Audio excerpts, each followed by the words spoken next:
Labo ng camera ko. Malabo pa sa ano. Alas 8.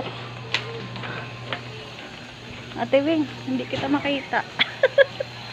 So mga kamamo, ngayon po naglalakad po kami patungo dun sa looban sa aming pupuntahan na cell group.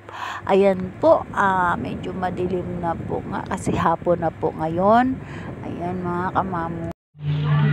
Nandito na po kami ngayon sa bahay ng Ate Esther po.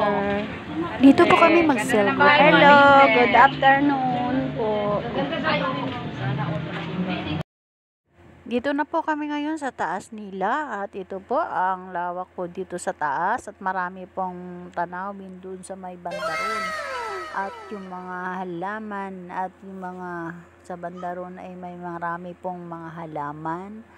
Ayan mga kamamo, at dito po kami ngayon sa lugar dito ngayon sa ang dami pong puno at maganda pong tanawin dun sa mga bandaron, dami po kahoy po mga kamamo at nakaka-relax po para pong enjoy din po ang tsura.